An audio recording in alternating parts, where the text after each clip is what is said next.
tuning in to the online broadcast network, AFTERBUZZ TV. Over 20 million weekly downloads in over 150 countries, and your number one source for after-show entertainment.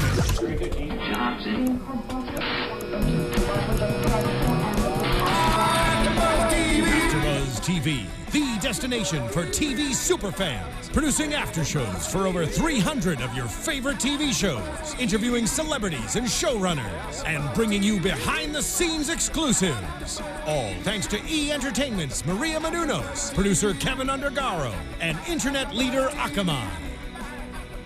Now, let the buzz begin! Pouring one out.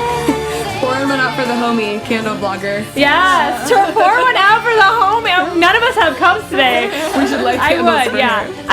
I spilled Sprite all over this desk in the last show I did in the studio, so I poured a whole cup out for Candle Blogger. R.I.P. But you guys, we are here doing your favorite after show, I hope, again. This is the after show for Scream Queens. This is episode 8, Mommie, Dearest. I am your host, Keetin Marchi. You can follow me on Twitter, Instagram, and Facebook at Keetin Marchi. Thank you guys who have followed me since the show began. You guys are awesome. I love it. And I love you for liking my photos because I feel insta-famous, even though I'm not. Anyways, my co-host next to me. Ladies, please introduce yourselves. Hi everybody, I'm Stephanie Wenger. So excited to be back, and you can find me on Instagram and Twitter at Stephanie Wenger. Hi guys, I'm Jamie Elias. You can find me on the Instagram and the Twitter at Jamie S. Elias. The Instagram and the Twitter. See. We are bilingual on the show. So, overall thoughts of Mommie, Dearest, guys, go. I liked it better than last week's episode. I came in last week and I was like, I'm a little over the whole Halloween thing. I felt like we got maybe more questions, not more answers necessarily, but we got further into the mystery of the baby and all of that, and I was more excited by that than I was the previous week's episode. So I'm kind of back on the bandwagon, I would say. Totally. I feel like a lot of obvious questions were answered. You know what I mean? Like, where they could go one way with the story, they went the obvious way, and I appreciated it because it's not what we kind of thought to begin with. So it was nice to just get that affirmation. Cool. Yeah, I mean, I thought the story in this episode was much better than we've seen in the past, but with more answers that I feel like we did get more questions, and I thought we also, because they were doing more story, we lost a lot of the fun little quirks that Scream Queen gives us and that I love about Scream Queens. Yeah. So that kind of made me sad because I miss Chad. I miss Chad so much. We only had the one, their date of compliments. Hey, we got him shirtless in this episode, y'all. I just want to remind you. Did we? No, we didn't. Oh, I'm thinking of last week. I'm sorry. We did get Boone this episode. Yeah, Joaquin Phoenix. Joaquin Boonix. Yes. I don't know. Joaquin Phoenix. I don't know how you would do that, but you guys can tell us in the chat room what you guys think. But yeah, honestly, the best speech or the best kind of lines I thought was Zayday's little speech to Denise. Yeah, it was so sassy and I was like, get it, girl. Yeah, I thought that whole interaction was hilarious, and I think every time they're in a scene together, it's always really, really strong. They do an amazing job. For some reason, they have good chemistry back and forth together. Absolutely. So this episode was called Mommie, Dearest. It was all about mommy issues, and so it was so appropriate that the episode actually, kind of the cold open, I would call it, because they kind of do it for every episode, was basically a reenactment of the famous scene from Psycho. And the cool thing about Psycho's connection to Jamie Lee Curtis, if you guys don't know, is that her mom, who is Janet Leigh, she is actually the actress who was in Psycho. So it was kind of a nice homage. And then we even have Jamie Lee Curtis at one point shout out when the Red Devils attack her, I've seen that movie more than 50 times, which is probably true. Yeah, she's seen that movie 5 times. I'm like, damn, okay. I thought that was really cool. Yeah. What did you guys feel about that scene and kind of Dean Munch breaking out her kung fu? I literally write, and she fights back, and in capital letters, fights, because it was so intense. You don't expect her. She seems, I wouldn't say buttoned up. That's not a fair description of Dean Munch, but I don't know, very kind of not like that. And then you saw this whole other side to her. I thought it was pretty in Scream Queen's fashion for her not to pull one mask off of. Yeah. I literally, one time. I was like, okay. Like they would. Come on. They would. And they were it looked like the mask was even falling off. The mask of what is it? I can't even. The Supreme Court Justice. Yeah, that was Antonin Scalia, I think that's how you say. Which apparently Scalia. Gigi bought 70% off bin in the Halloween store. So they kind of give a reference to Halloween being over. It was it was a funny punch to politics. I thought it was pretty hilarious. I felt like it was very Ryan Murphy. F you, kind of. Which was funny because they literally just beat him up. And I want to get one of the writers in here just to add, I just want to be like, how do you guys write an episode of this? Because it just things they're so random. Yeah, it just feels like they must have the most fun in the writer's room. Oh yeah, because there's so many pop culture references. There's so many what you just mentioned with Jamie Lee Curtis, those kind of throwbacks that you have to know the actors to understand and things like that. That it must be a blast to do. Well, and even because that Psycho scene was almost, I think, shot for shot with how the scene was in the original movie, which was so cool. It was, and so it's not only the pop culture references, but then the horror genre, knowledge and it's just everything. A couple of those episodes too, Mommie Dearest, that movie. It's basically Chanel Oberon's bringing up. Right. So I don't know. We'll get to that, but it's kind of that homage was pretty rad. Can I say though, I have been confirmed now. Dean Munch is not the killer. Ooh. Remember, I said that last week. I said you that's who I think we can absolutely check off the list. She's not the killer, and we saw 3 killers in there, and she was fighting them all. So we know she is not the killer. She might have killed her husband, but she did not kill everybody else. She's crazy, but not the crazy. Not that crazy. She's not the Red Devil, or one of the Red Devils, as we should probably know. So now let's talk about back at the Kappa house, because that's kind of where we start back in. We see the remaining Chanels they want to frame Grace and Zayday, and they offer Denise, who I'm so glad Denise is back in full force this episode, $3 million if she can find a way to pin the murders on them. And we see Denise interviewing the candle vlogger, a.k.a. Jennifer, about Zayday, because she's kind of Zayday's little roommate type of thing. Sweet mate. Yeah, sweet mate. And she tells her the story that Zayday once told her about Zayday wanting, plotting revenge against these mean girls at high school, the Peacocks. What does that make you guys feel about Zayday? It makes me, I still don't think she's one of the 3. You don't think she's one of the killers? I don't see that as... That Red Devil scene where she was being wooed by one was kind of too weird for her to actually be one. Yeah. Do you know what I mean? I just don't see that. I can understand why maybe she thought getting in the sorority kind of gave me an understanding of why she got in the sorority in the first place. Maybe she wanted to get in and understand these entitled girls, and it kind of gave me a little bit more of her backstory and why she's there. But it didn't make me think absolutely Red Devil.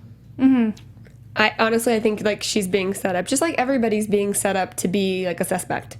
So I think that hers just keeps getting stronger. I don't think it's. I mean, it could be. I don't know, but at this point, I don't think it's her. And somebody who just wrote this down. Where did it go?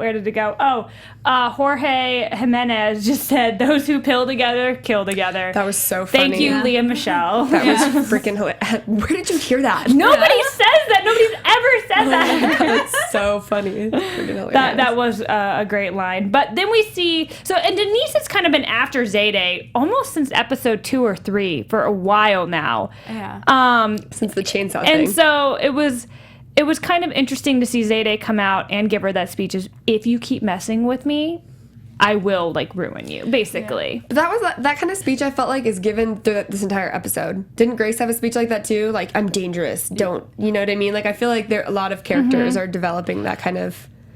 But one of the things that, even though we found out that Zayday got revenge on these Peacock girls, we never found out what that was, because she disowned the candle vlogger, and then R.I.P. Jennifer. She was killed while she was making a candle vlog, which, why wouldn't she see the devil behind her? That's what I was confused about. Maybe she was focused on the candle. She seems like such an oddball person that, maybe it's just she was focused on her candle vlog. I don't know. I did wonder, though, if the point of that she was immediately killed was that everybody thought it would be Zayday because she Like, Oh, they're trying to pin it now set it on on Zayday. Zayday. Yeah, yeah. exactly. And I just thought that was too obvious. That it was like she got angry at her roommate and then would turn around and kill her. That's like a really too obvious. Yeah. I feel like. But Scream Queens does that. I feel you. I'm with you there. But Yeah. Scream Queens is like notorious for doing that, being like, "Here's the answer, and we're gonna forward it and make you think it's not really the answer, but in fact, this is as simple We're gonna as make it you was." second guess. Yeah, Exactly. everything. That is true. How creepy was that? The kind of like the dead, the candles and her sitting on the table. That really disturbed me more than a lot of things in this show have disturbed me. Well, I just like the wax. It was weird. It just Really? I didn't like it. I thought it was kind of funny. I'm gonna be real with you guys. I feel like they would Agree to disagree. Yeah. But yeah, so and another thing when they do kind of the candlelight vigil for her, which is so great.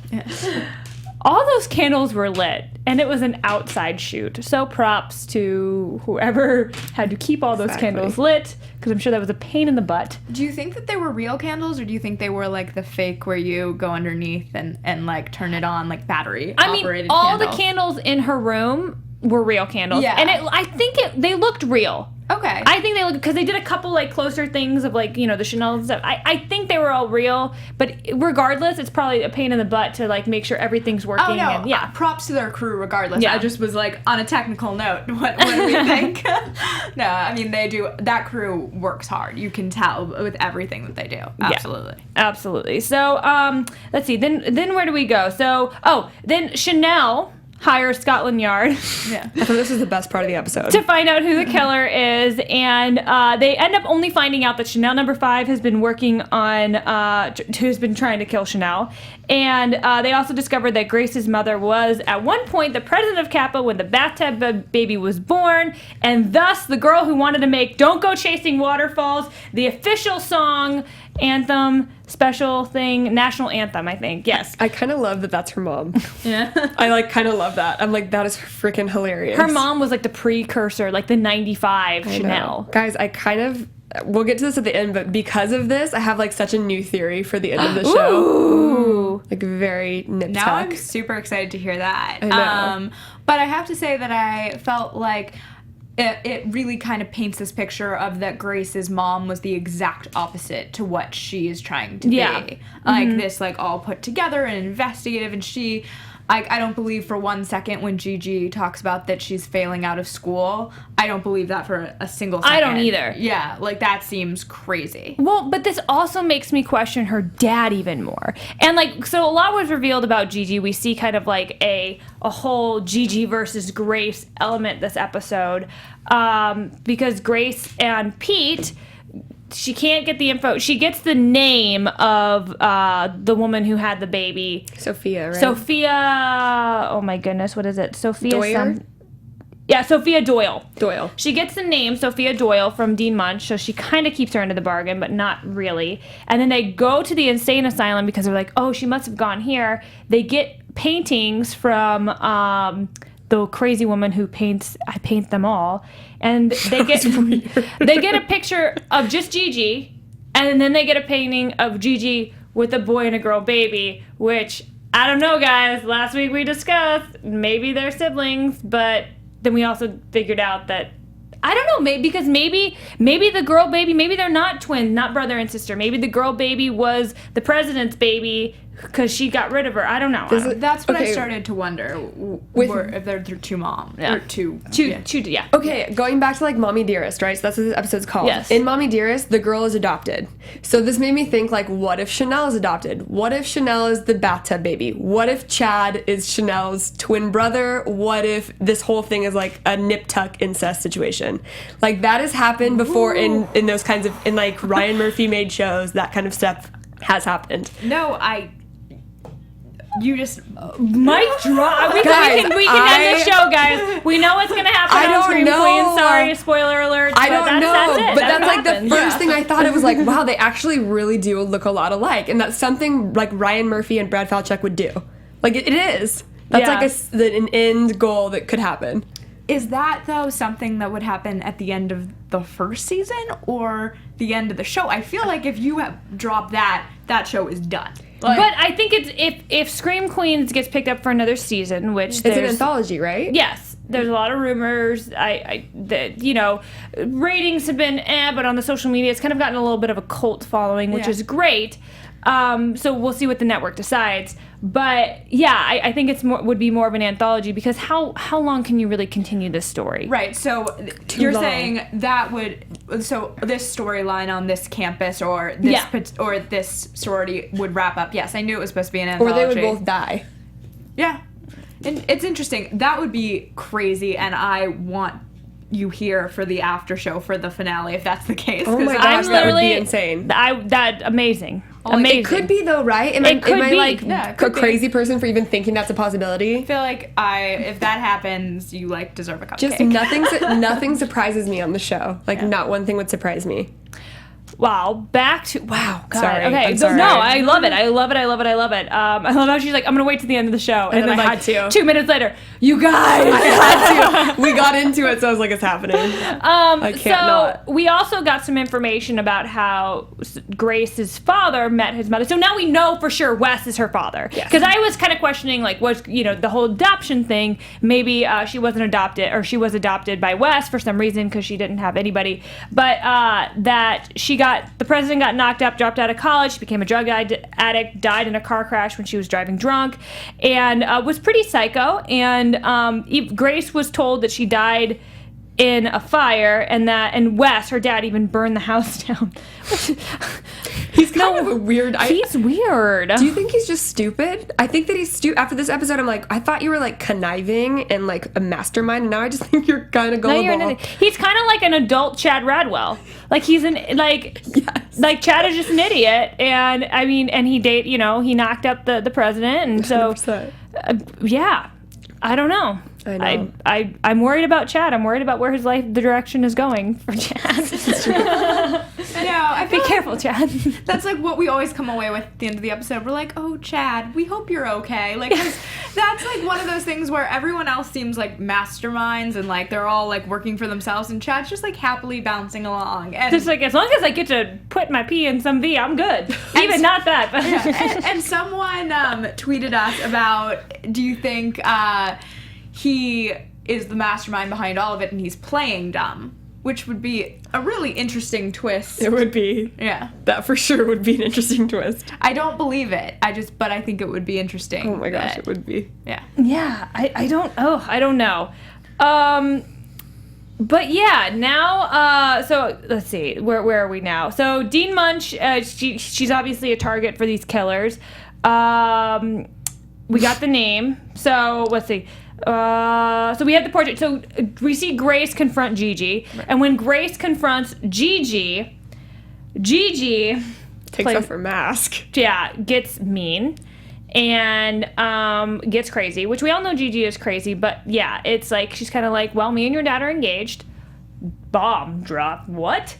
And then she like flashes this ring, and you're like, what? What is that? I can't see.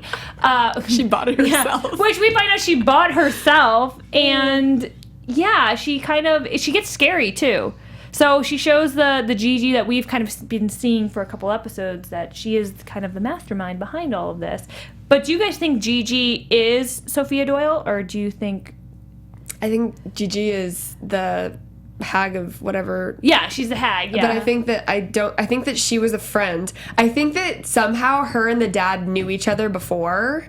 Her and Grace's dad knew, because they had to have, right? Yeah, they had to. That's what I'm so confused about, because they act like they don't know each other. Exactly. So I think that Gigi is like, there's more depth to that story that we just haven't found out yet. And she's crazier than we think she is. This thought just popped in my head. Do we think that she knows exactly who Wes is and like came to the school to be with Wes and like understood all this was happening, and he hasn't recognized her yet? Like, she changed her appearance.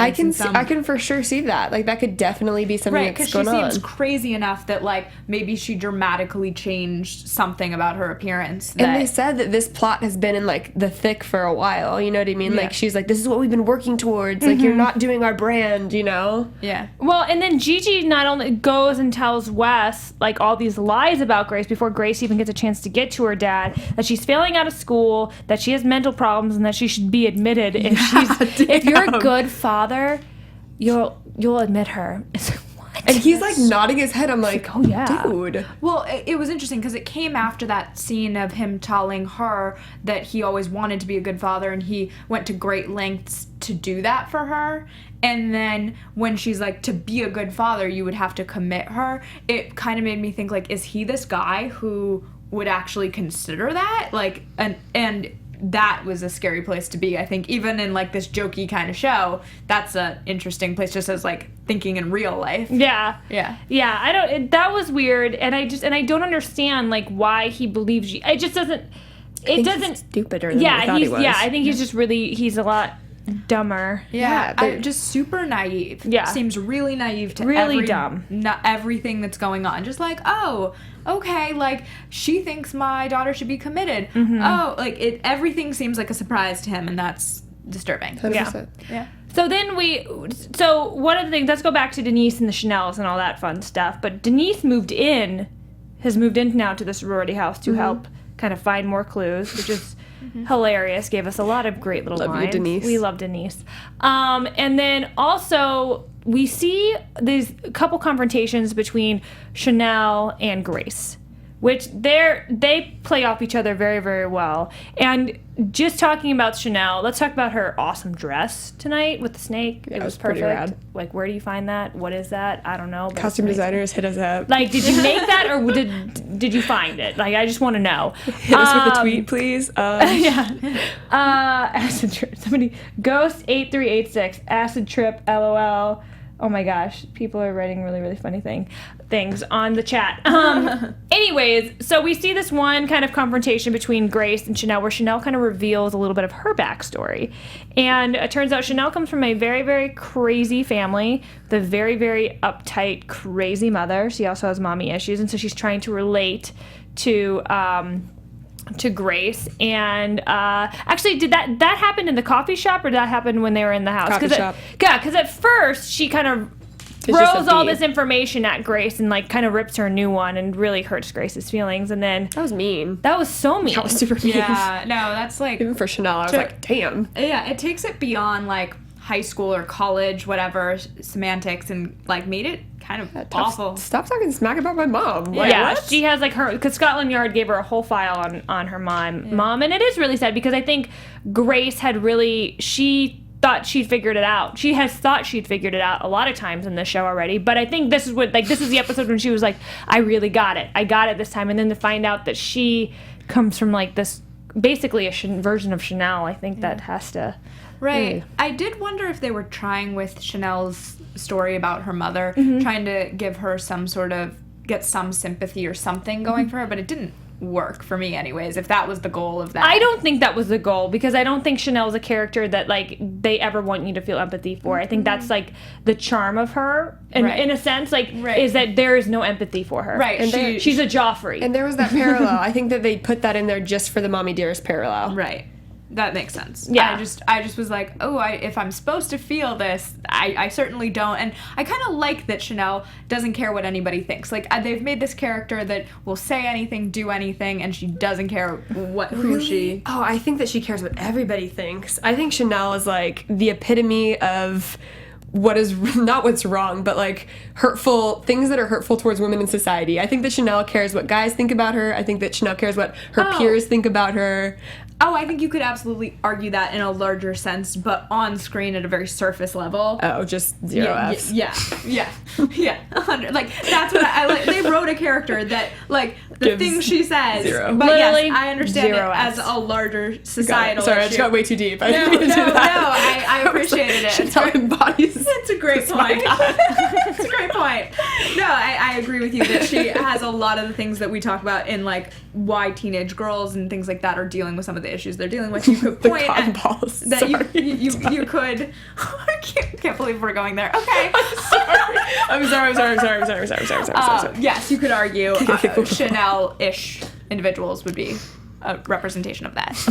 She's Anyways. an outlandish version of all the problems young girls have in their lives. Yeah, exactly. I went way too She's deep. terrible. She's terrible. Sorry. I just was like, wow, we really... Okay. Anyways, back to the episode. We finally got back your love. All of our loves, really. Joaquin And Phoenix. every day he's muscling. Yeah. we have Boone Yeah. has returned. My boy. My boy Boone! And he's so got a good. nasty beard. Is it nasty though? I mean, Stop it. It's Nick Jonas, and I wouldn't be mad about it. I wouldn't be mad. I'd be like, you know what, honey? If that's what makes you happy, Get your beard on. cool. Get your beard on. It's No Shave November. Yeah. Although I want to see an awesome stash. When he first shaves that, he better give me a stash first, or like some Did you like think a monkey tail, or Do like you some think it chops. was real? No, God, no. I was gonna say, I was like, I don't think that was real. I don't think Nick Jonas can grow facial. No. No, he can't. I'm thinking of Baby Jonas. No, he can. I've seen him on Broadway, and he's phenomenal. we are falling apart quick here. Okay, stop. I'm sorry.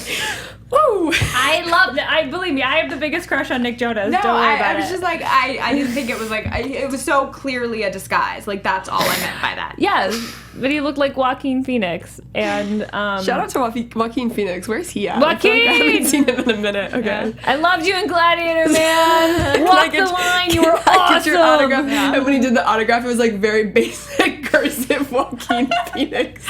That was a good scene. I'm not Yeah. gonna lie. I was super into that. Oh my gosh! But we see him. He's on the phone with another killer, discussing Gigi and how Gigi needs to be killed next. Who do you guys think that is? Who do you think the third one is? I think the third one is definitely the leader of the bunch. Like, I think I'm assuming it's somebody's That's leading. the big reveal. Is going to Right. be whoever that third one. Right. was. So who's the leader? And then I'm assuming Nick Jonas is like, Boone is the right hand man to this. Second in command. Yeah, second. See, I think Nick Jonas is the leader, and I think I think whoever is like is the one that Nick Jonas. I don't know, because Nick Jonas seems to be the one like doing all the orders, and like even when like the person came to get him out of the morgue, he was like, "About time you got here," you know. So he seems like the sassy like one, because I don't think he would be ordering around the leader if he wasn't the leader. But I also feel like the person who's leading it has to have like a crazy vendetta against Kappa. Yeah. Yeah, I just wonder, the only reason I would think he wasn't the leader is that he seems always to be like giving advice, like, we gotta get rid of her. Rather, I took it more as like, we should be getting rid of her, rather than like, I'm getting rid of her. If that But makes Gigi, like, even Gigi was like, he's got to go. He's going. Like, so Yeah. Gigi even seems like she could be like the leader of it because she has like all the reasons to. interesting. Yeah. I guess you could point that. What do you guys think in the chat? Oh, somebody says it was Gigi. No, they were talking about killing Gigi, Jorge. Yeah, the two Red Devils seem to be pretty tall. I think the British guy that Zayde had kind of a crush Would on. totally I think make it sense. would so make sense if it was him. But we haven't really heard Earl much Grey. about him though. Yeah, his name's Earl, Earl Grey, Grey, right? yeah. So I don't know. It's still on the chat. People keep thinking Gigi's the leader. Gigi's the leader. Yeah. So maybe there's a coup of Gigi, which another person said. I hope they kill off Gigi. Third one is the other baby. That is a girl. Oh, that's Manish Saye, which that makes sense. Yeah. But So then do you who's the think boy? Boone? Then who's the boy though? Boone. But really? Boone is the boy. Okay, then think of somebody who looks like Boone. Like in my head, is it like Leah Michelle and Boone? Are they the siblings? Like, is it Hester and Boone? It would make sense. I mean, she seems like the most crazy killer type person. We've already seen her dirty work. I don't know. But yeah. Never mind. I'm just like forwarding my crazy idea. If it was Chad, if Chad really was behind everything, but then he wasn't but there's three of them, so it's hard to say. But if it was Chad, then he could be like, my mom was killed, not knowing that Chanel is his sister. And he could have a vendetta against Kappa because his mom was killed and nobody cared about his mom.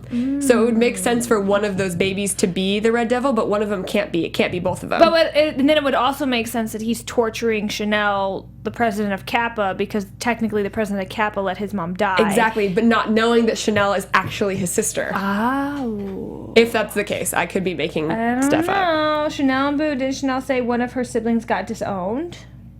She did, but I Oh, don't. Harvard and what was the other one's name? I wrote those Oh my down god, 'cause I they were thought they great. It was so Harvard and funny. something else. Harvard Muffet.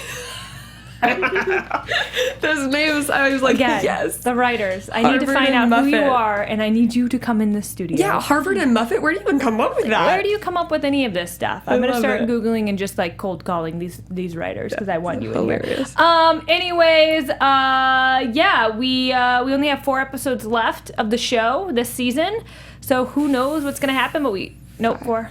8. There's 13, right? No, there's No. only 4 episodes left. 4 episodes. Yeah, because I think the last one's 2 hours. Oh, got it. Yeah. Anyways, any favorite lines from tonight, guys? I wrote one down, I think. Now I'm gonna have trouble finding it. Do you have a favorite?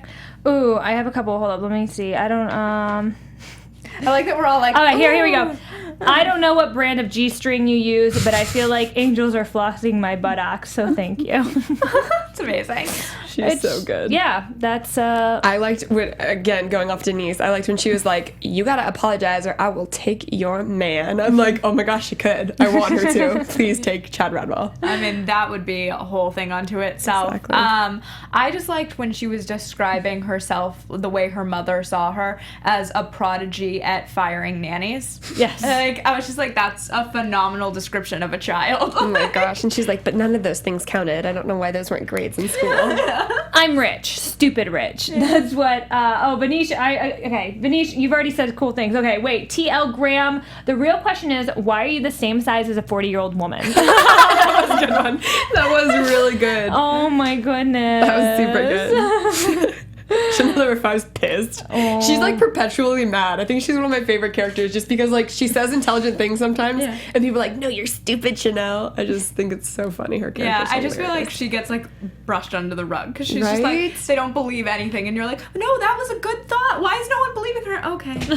Yep. Sorry, Chanel, sorry. Okay, so any more predictions for next week after seeing that preview?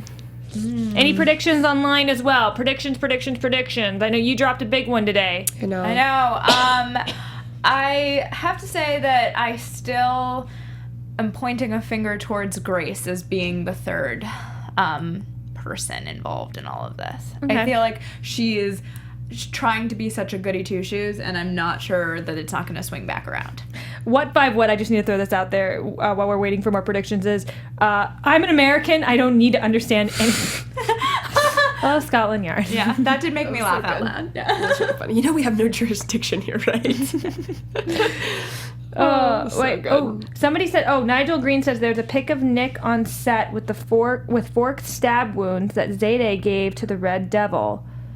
Well, we know Nick. We already know he's bad. He wouldn't have been allowed to put those pictures up, like without us already knowing that he's involved. So, I agree. Like, cool finding that, but yeah, that's no. Is Hester really pregnant, and who is the daddy? Because we did see Hester yell, "I'm pregnant." Right. Boone or Chad is the daddy? Boone?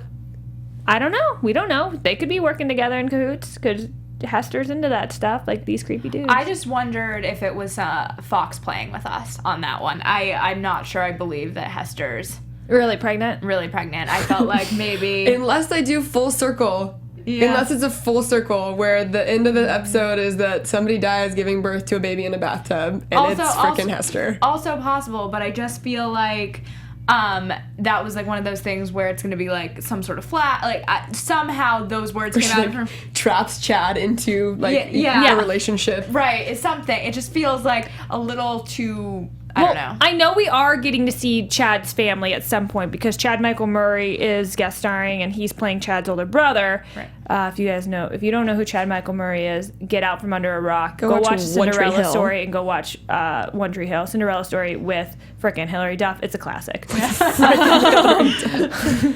Watch your classics, people. But yeah, so I'm excited to kind of figure out maybe they will play off that Hester is pregnant for like an episode and then Chad will bring her home to meet the family. I don't Yeah. know. I could see that happening. But yeah, I mean, I don't know. Everybody's kind of saying the same thing, but thank you guys all so much for watching in the live chat. We love you guys. We love the interaction you guys give us during the week. So it's awesome. It makes the show and watching the show so much more fun. Until next week, ladies, where can we find you? You can find me at Stephanie Wenger on Instagram and Twitter. And you can find me at Jamie Elias on the Instagram and the Twitter. And you guys can find me on Instagram, Twitter, and Facebook at Keetin Marchi. Make sure to check us out on iTunes as well. You can download this as a podcast for free. Check us out on YouTube. Give us good ratings. Give us thumbs up. Keep the lights on in our studios because we really appreciate it. Thank you so much, and we'll see you next week. Bye. From executive producers Maria Menounos, Kevin Undergaro, Phil Svitek, and the entire AfterBuzz TV staff, we would like to thank you for listening to the AfterBuzz TV network. To watch or listen to other after shows and post comments or questions, be sure to visit AfterBuzzTV.com.